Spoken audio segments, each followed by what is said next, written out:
Welcome to the 52nd session of mechanical measurement subject. Today's topic to be discussed is procedure for checking the straightness of a carriage in a lathe. This topic is included in mechanical measurement subject for third semester diploma in mechanical engineering. This is covered in unit 6, limits, fits, tolerance and testing of geometric dimensions.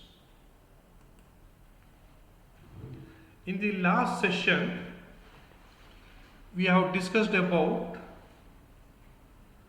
the procedure for checking the runout of axis of center in a lathe. We know that generally in a lathe, the workpiece is rotated on the lathe axis and the tool is fed either parallel to the lathe axis or at an angle to the axis of rotation of the workpiece. When the tool is moved parallel to the workpiece, a straight turning appears, and when the tool is at an inclination to the axis of rotation of the workpiece, a tapered surface will be generated.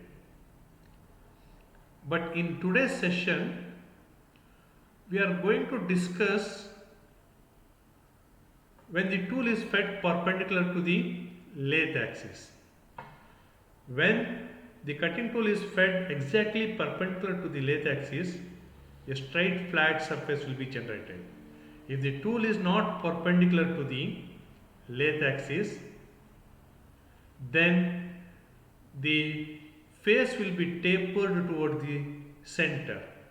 You should remember, when the tool is fed is not perpendicular to the lathe axis, the face generated will not be exactly perpendicular to the lathe axis, but it will be tapered towards the center of the workpiece.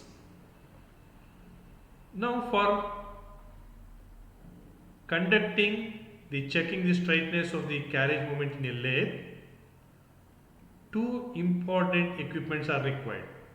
This is the straight edge and the dial indicator with the magnetic stand. These are the two major equipments required for checking the straightness of carriage in a lathe.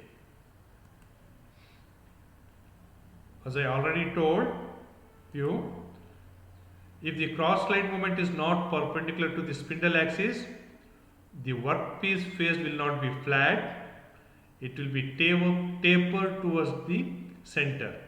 Hence this test is conducted.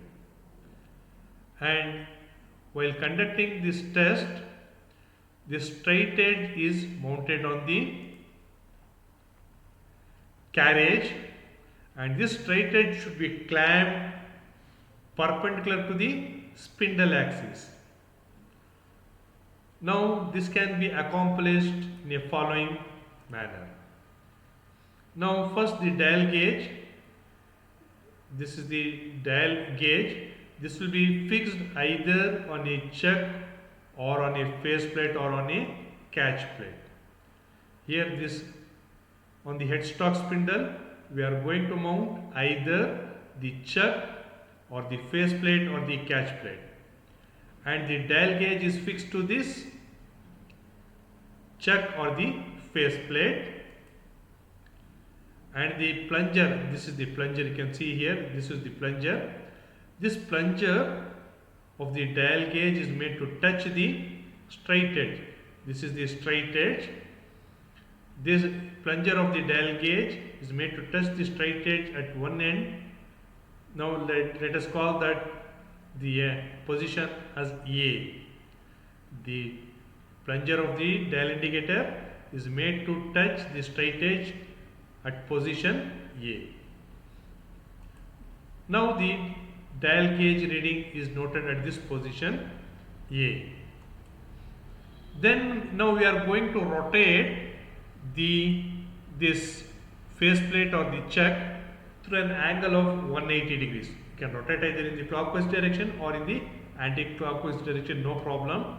Depending on our convenience, we are going to rotate the spindle through 180 degrees. Then the dial gauge plunger is made to touch the other end of the straight edge. This is the straight edge. Initially we are going to note down the reading at position A. After rotating the spindle through 180 degrees, the dial gauge plunger is made to touch at position B. It is going to touch the straight edge at position B. Once again here we are going to note down the reading. The straight edge is adjusted until the same dial gauge reading is obtained at position B. It means the reading at position A and position B should be same. Now, when the readings are same, the straight edge is clamped. When the reading A and the reading at B is same, the straight edge is now clamped on the carriage.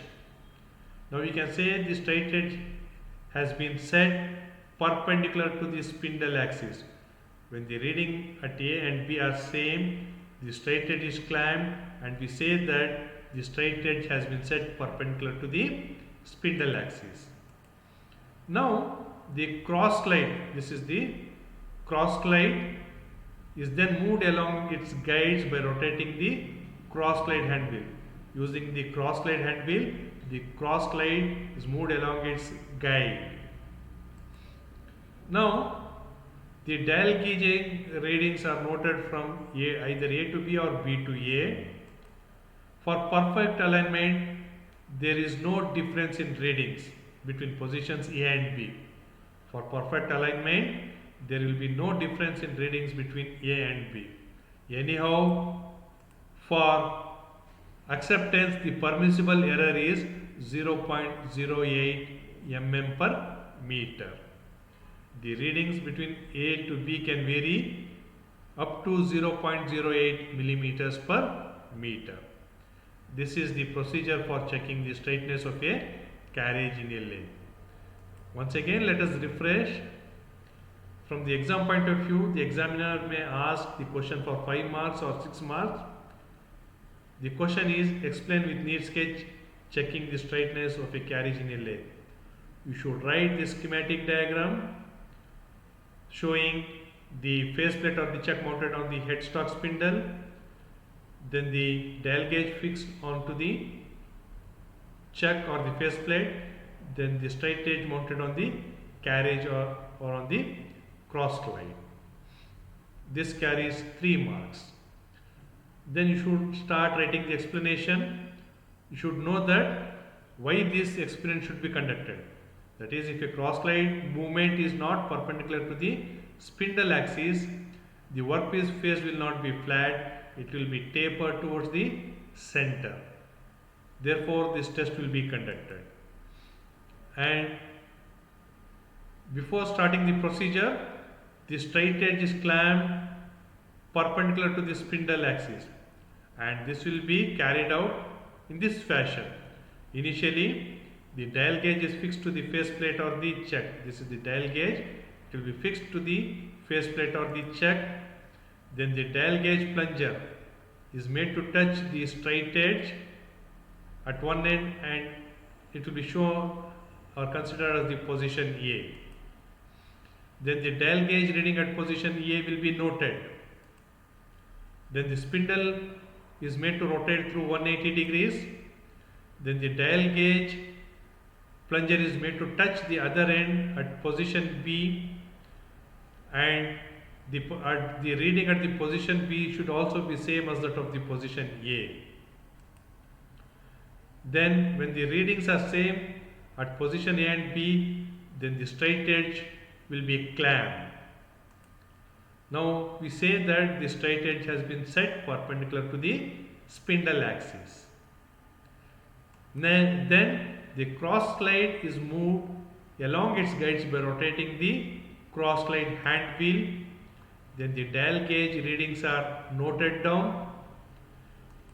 For perfect alignment, there will be no difference in readings between A to B or B to A. Anyhow, for acceptance, the permissible error is 0.08 millimeters per meter.